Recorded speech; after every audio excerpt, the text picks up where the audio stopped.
Good evening. My name is Umar. I'm going to take us through a paper review with a topic titled Voice Pathology Detection and Classification by Adopting Online Sequential Extreme Learning Machine. That is the algorithm. So, to start with, a voice pathology is a disorder or a change in how the voice sounds. Health providers trained in ear, nose, and throat can actually understand that this this voice is actually not is either deformed or it is okay. So in this we're going to be using more of the terms of pathological and normal. So the pathological one, the pathological voice is one that is has a disorder, and the one that is normal is one that has no disorder. Some statistics show that approximately 25% of the world population suffer from voice population problems due to their career that forces them to maybe speak louder, like teachers. So people who do auctioning, so they tend to talk beyond the normal. But machine learning has actually done some people have done part of some studies here and developed some machine learning algorithms. Uh, Somewhat as objective, and the ones that are objective have actually helped the doctors detect which sounds actually not fine, and then reduce on the time taken to do the diagnosis. Some of the different learning algorithms are SVM, GMM, LM, the extreme learning machine, as we shall see in the preceding slides. The only, but of course, as you know, an algorithm that comes in, it also comes with its disadvantages, and maybe I can say weaknesses. So some of these that I've mentioned have their weaknesses, uh, as we shall see in the preceding slides, and we shall see which one why the authors looked at having the uh, online extreme learning machine. So the related work that has been done in the pathological detection, uh, these systems have examined the voice quality metrics such as jitter, noise, harmonic ratio, signal to noise ratio, and there are also other methods that study different acoustic features. For instance, the male frequency septral coefficient. We shall see it as we continue so that we appreciate uh, how these systems, these models or algorithms have been of importance, because this one here gets for you features that you go on to analyze and do some classification for you to know that this is pathological or this is a normal voice. Then you also have the PLP, multidimensional voice programs. Um, However, even if these studies have been done, the voice pathological models still have uh, some insufficiencies, some inefficiencies. Some of them are not really accurate. Some to take long to execute, and these are some of the limitations on a high level, that the majority of the studies focus only on detection of voice pathology and ignore pathological classification tasks. Most systems work or models or most models work on one voice data, only, such as a vowel a, where other vowels such as e, o, u, and sentences are ignored. The number of voice database for health and pathological samples is also limited. Machine learning classifiers still suffer from low accuracy rates, like I talked about in the previous slide. Here is some of here is part of the comparison between the algorithms that we so far have.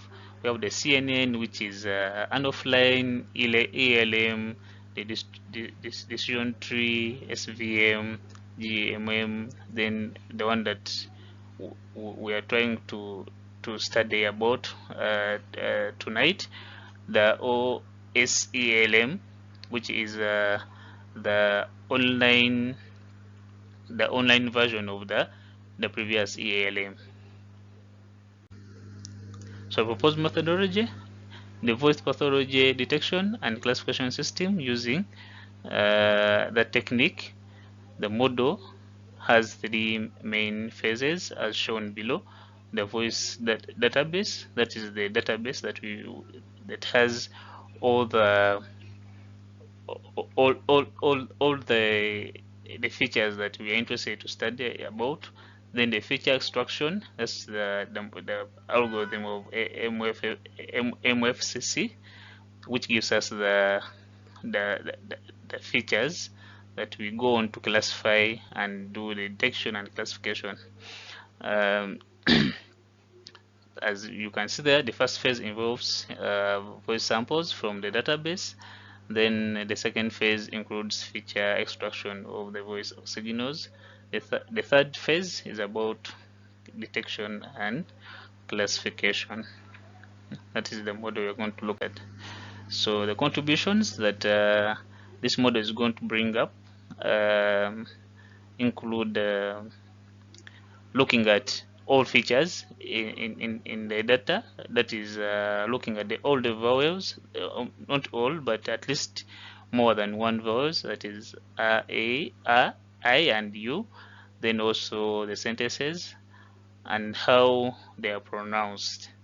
The proposed system also uses an expansive number of health and pathological voice samples to train and test the classifier.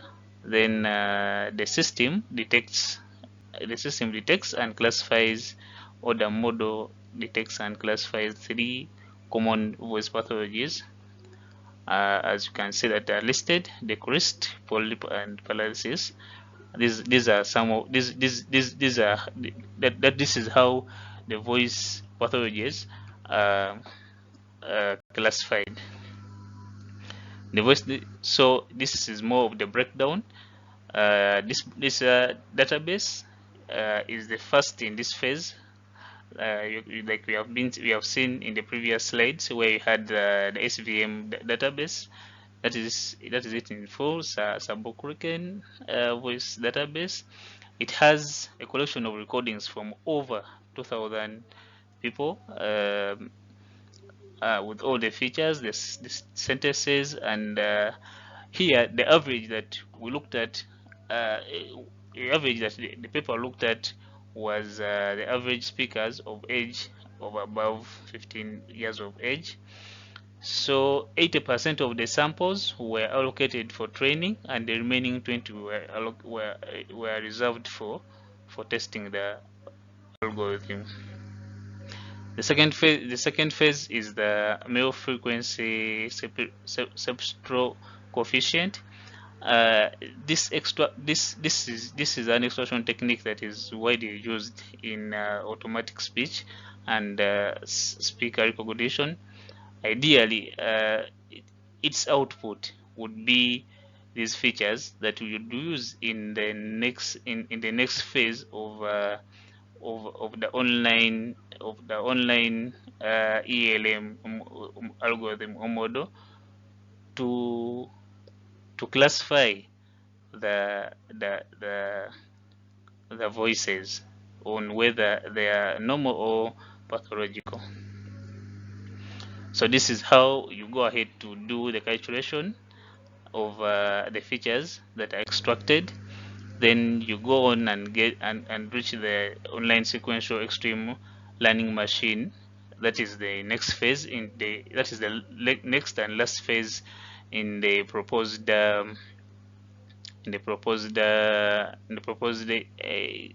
approach to improve what we saw up as the limitations, because here this model or algorithm is looking at more than one feature of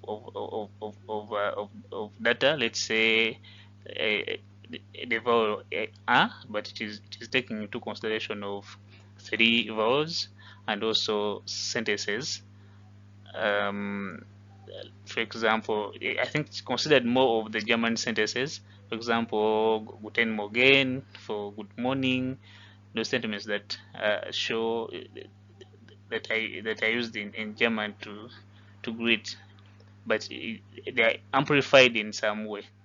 So if you can continue, the algorithm has three layers or nodes, namely the input layer, which has the extracted features from the MFCC that coefficients, the hidden layer, which has the biases, and then the output layer, which has the final classification of the algorithm. So the output matrix of the hidden layer is calculated as you can see there. H is the output matrix of the hidden layer. Then W is the input weight that links the input layer and the hidden layers. Then X is the extracted feature from the MFCC, like I explained. Then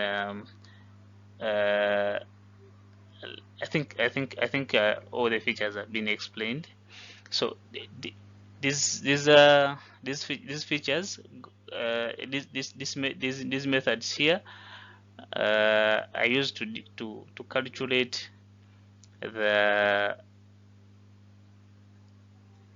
functions that can be used in case we have multiple coefficients that are coming from the MFCC algorithm.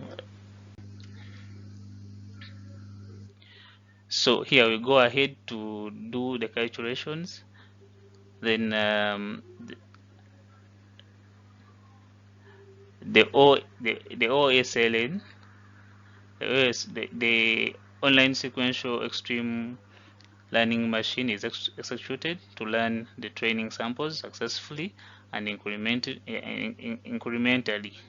So the learning process of this algorithm consists of two steps: an initialization step and a sequential learning step. In the initialization step, the output matrix of the hidden layer and the output weights of the output weight calculated as below. Then in the sequential learning step, the output matrix of the hidden layer will also be calculated as you can see there. Then when all samples are trained, the online sequential extreme learning machine can be used for the prediction of unknown input vector.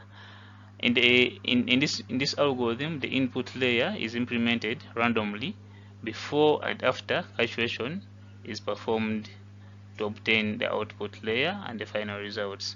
So here we can see the architecture. It shows us the input which are the coefficients from the MFCC algorithm. Then this W is the weight that links the coefficients to the hidden layers. So the hidden layer has these biases where you see B1, B2. These are the biases, and then you are able to calculate the the output matrix of the hidden layer, which helps you in this case to get